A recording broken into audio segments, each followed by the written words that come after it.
altura era do Padre Abílio, mas portanto foi o Padre Himalaia que lhe o deu. Mas, olha, é o que eu sei, não sei mais nada. Muito bem. Não sei se deu alguma coisa para elucidar, se não deu. Possivelmente sabem muito mais do que eu. Não, é sempre um testemunho novo. Dona Virgínia, não se esqueça, escrever num papelinho, está bem? Escrevo. Pronto, está bem? Bom. Vais para chega daqui, não te importa. Olha, eu lembro que Posso ficar daqui a dizer? Então diga lá, quando é que conheceu o Padre Himalaia? o Padre Himalaia tinha aqui na Quinta, era uma fábrica de fazer cobre malaíte. E havia uma sociedade. Essa sociedade parece que, se não tenho uma recordação, parece que havia um senhor que era da Companhia de Tabaco ou qualquer coisa assim. Mas acho que ele era assim um bocadinho vigarista, o Sr. Padre Himalaia. E acho que depois acabaram com a sociedade. E essa sociedade foi vendida à Quinta, a Quinta onde faziam a cobra, foi vendida e quem comprou essa depois foi Os Cardoso, não é? o Cardoso Arjan e o Arjan. É exato. O Arjan que era belga. Onde o meu velhote era gerente da casa. E como aqui havia máquinas e havia coisas, mandaram para cá o padrinho, com quem eu vivia, para desarmar, aproveitar as máquinas e isso tudo. Sei que até o motor grande que tinha para fazer moer aquela coisa toda, fazer aquilo tudo, foi vendido para o Coliseu dos Recreios. Para o Coliseu dos Recreios? Mas era uma máquina de fazer o quê? Eletricidade? Eletricidade. Para lhes dar energia, porque em Lisboa naquela altura a gente já sabia que havia o Indogás, havia essa coisa toda. Lembro dessas coisas. Sobre o Padre Himalaia, tinha uma amante, uma sobrinha, não era padre, não podia ser amante, tinha uma sobrinha. E ainda me lembro que eu era miúdo, dar-me assim uns pinhos de leite, tinha uma vaca e estava lá uns pinhos de leite para beber. E foi assim que eu conheci o Sr. Padre Himalaia. Mas como é que sabe que era amante dele? Sabia-se perfeitamente. E até o Cardoso da Arjan parece que também ficou depois senhora dela. Dessa senhora. Mas porquê? Eu lembro-me do Padre Himalaia, de barbas e tal. Ele tinha muitos eventos. Que o ferro no meio do sol, mas o que é, acho que tinha os inventos, depois na prática pouco dava, não é? Acho que ainda parece que deve ter uma viúva, o dinheiro a uma viúva sobre esses inventos. Eu tinha assim essa coisa, porquê? Porquê é que ele fazia isso? Por causa dos inventos que ele tinha. Precisava de dinheiro para fazer as suas experiências, a sua coisa. E a própria Malaí também era muito boa, mas parece que na prática também não era grande coisa. É o que eu me lembro do Sr. Padre Malaí. Ele era mais inventor do que... Pois. Mais de ideias do que de prática. Pois, na prática depois não dá. Sei que depois houve uma certa coisa com o Padre Himalaia sobre isso. Porque ele começou a mandar de noite, vinha um carro de padrais, de bois ou qualquer coisa, a buscar material que já tinha vendido ao Cardoso e da Arjan. E acho que vieram dizer ao meu velhote. O meu velhote depois sentou-se de noite. Estou lá, sou ladrão, tá? Sou o padre, tenha cuidado, eu sou o padre, sou. Eu logo vi um padre, desconfia-se tudo, e deram dilação de 24 horas para se ele ir embora daqui. Mas é claro que o Padre Himalaia conta a história de outra maneira. O Padre Himalaia diz que pagaram muito pouco pela quinta e que ele teria direito às máquinas. Não, porque depois, no fim, ele foi para Lisboa para fazer festa. O Padre Himalaia ou da Arjan, não tinha feito. Mas o meu velhote foi mais perto, foi direito ao sócio dele. E ele disse, então, tudo contabilistado dos seus patrões. A única coisa que sai é a vigília da casa que a gente dizemos a mobília para o padre Himalaia. Isso é que é dele. E então uma velhota acho que chegou e disse: "Se eu tenho 24 horas para sair embora daqui, leva a mobília, que a mobília é sua. Os seus sócios disseram que a mobília é sua. De maneira que tenho 24 horas para sair embora. Se deu lugar para o meu pessoal, os mães foram metidos na praia. E foi então o padre Himalaia para em frente daqui do Brasileiro. Também isto. Onde é hoje a cirurgia. Ele foi para lá de morar? Depois foi para lá morar. Onde é hoje a cirurgia? Chama-se a Quinta da Palmeira. Foi. Mas porquê que ele foi para lá morar? Foi para lá porque foi corrido daqui da... Foi corrido daqui da Quinta. E porque é que o Darjan e o Coice tinham comprado a Quinta? Tinha para fazer aqui uns taleiros navais. Mas por qualquer razão depois houve alguma diferença, isso é que eu não sei, que acabaram por não ir avante.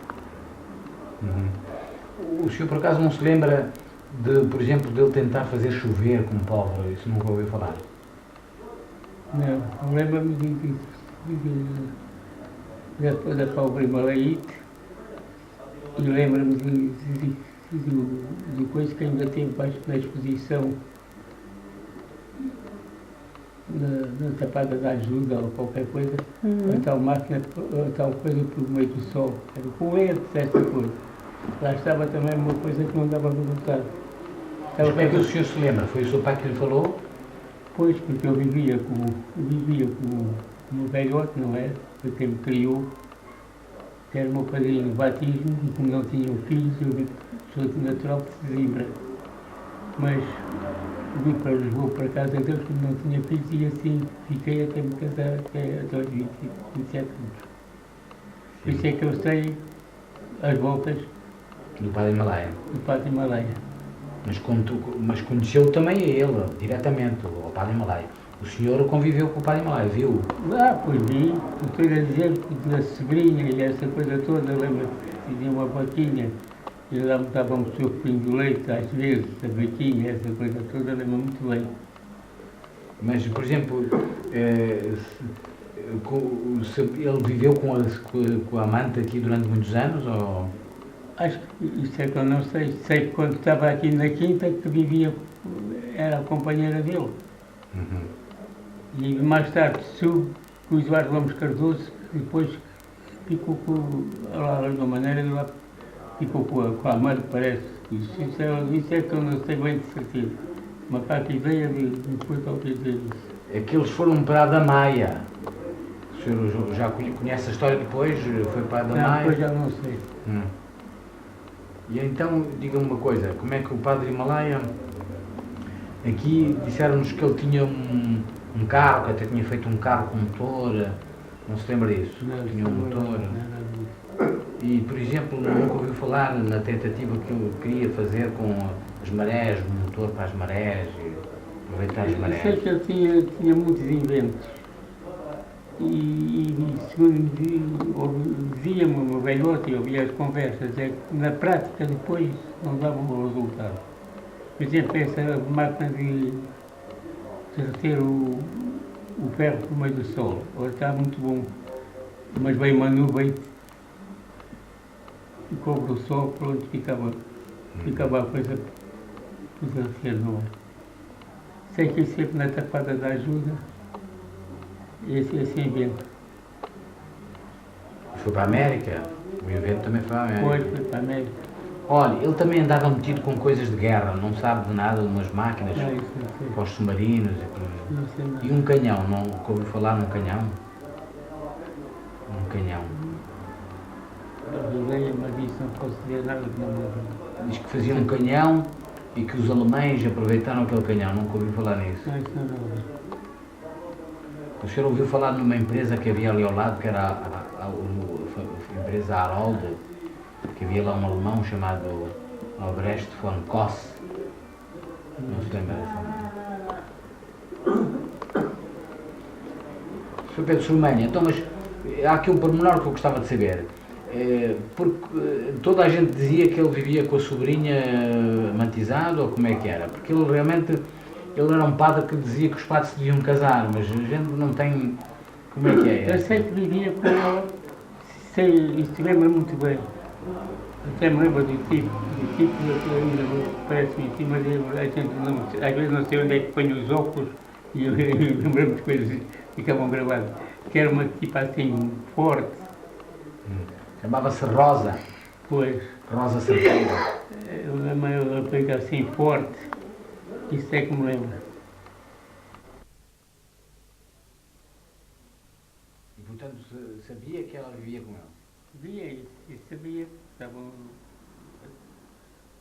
lá na casa onde viviam.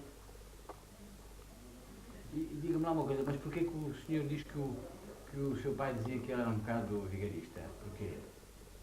Por causa daquela cena dos carros, de carregar os carros? De carregar os carros, sim, porque é que tinha acabado a sociedade dele de fazer a pobre. Acho que ele tinha tanto sofrado e se calhar tinha mais tantos para fazer a folha, não é? E se ganhavam tanto nessa altura, se calhar punha que era mais ordenado. Qualquer coisa assim. Por isso é que eles acabaram com a sociedade. Diz que houve por lá uma explosão e que aquilo explodiu e depois aquilo houve um grande acidente, até morreu lá uma praia, não ouviu falar nisso. Isso já não é relativo. Sabia que era antes. É que depois, durante a guerra, ele também não podia vender pólvora e aquilo, os negócios andaram para torto, então... Porque, quer dizer, depois de aquilo acabar, nunca mais só soube que o Eduardo Cardoso tinha ficado lá com a amante, soube, e mais coisas soube dele. Então, mas o homem também entregou a amante ou outro? Foi vendido, naturalmente. Foi vendido depois do negócio. Uma nova escravatura. Foi o negócio. Pronto. Sr. Pedro Cermeño, olha, tive muito gosto e muito obrigado. Está bem? Fico muito agradecido pelo seu testemunho, está bem? Nada. Pronto. A entrevista com o Sr. Pedro Cermeño em Palhais. Barreiro. Não, que é Barreiro. Quinta da Lomba. Um dia pediram para fazer a biografia do Padre Rio. De maneira que era papéis e papéis e papéis e depois saía e ia buscar elementos e à procura de... Exatamente. Tu queres filmar também? Dona Virgínia, Dia Souda, o Sr. Casimiro, que conheceu o Padre Malai e conviveu com ele. Qual era o nome do seu sogro, se não se importa? Era Casimiro Rodrigues Ramalhete. E qual era a atividade dele? A atividade dele era moleiro, possivelmente. Era moageiro. Depois foi clareiro industrial. Quanto aos moinhos, como é que foi a história dos moinhos?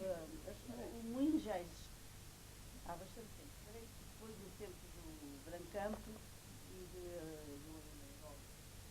Ele até esteve muito ligado a ele. E depois até ia o Brancampo para a fábrica, para lá. E ele até ia para lá muitas vezes também.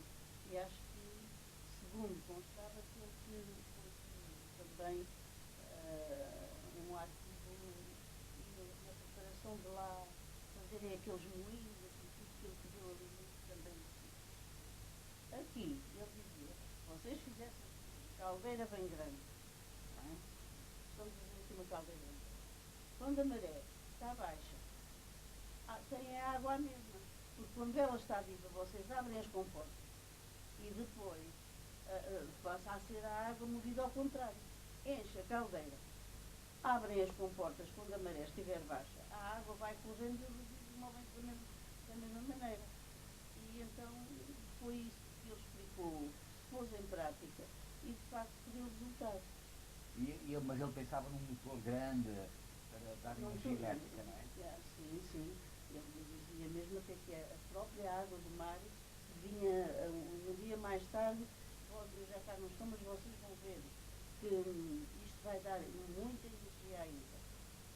Porque agora pode ser a dos juros. E daí, creio, se começou a pensar em aproveitar as barragens. E fez então o painel solar, não é?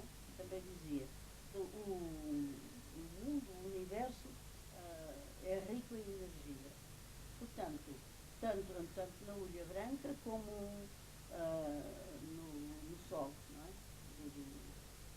Da estrela solar.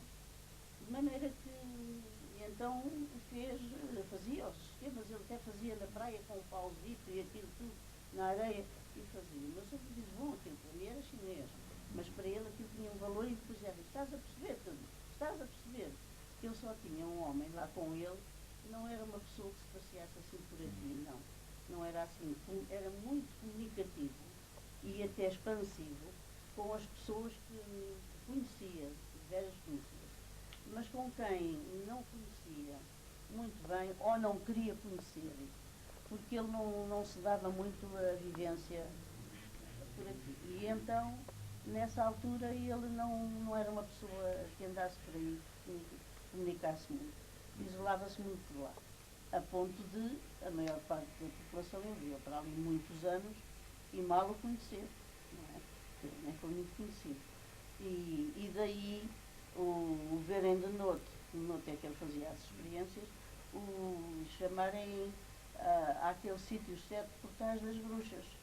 Portanto, diziam que eram bruxas que ali andavam e que lá uns do outro mundo e etc. E tinham receio de passar ali à noite. E às vezes iam com os maridos, mas acho que até propriamente os homens também tinham medo. Tinham que era fantasmas e etc. Olha, e aquela história dos insetos que me contou, como é que era? Dos insetos. Ele então apanhava os insetos e estudava-os profundamente. Ele começava por os abrir e por ver e por, quer dizer, estudá-los por dentro e por fora e passava muitas horas sentado, encostado a uma árvore, diz que era quando ele dormia mais, que se deixava dormir até encostado às árvores, porque ficava ali depois a ver, punha migalhinhas de pão e de várias coisas para os atrair, não é? E então ficava a estudar a vida deles, não é? A ver como é que eles vinham e como é que eles iam e assim, essas coisas assim que o meu sogro me contou, mas claro, profundissimamente, eu não posso saber bem como é que ele fazia. Depois levava para lá. E plantas medicinais, já agora? Isso, plantas medicinais, até pelo cheiro eu os conhecia. Era E extraordinário. para que ele queria as plantas medicinais? Para que era? Fazia tisanas para.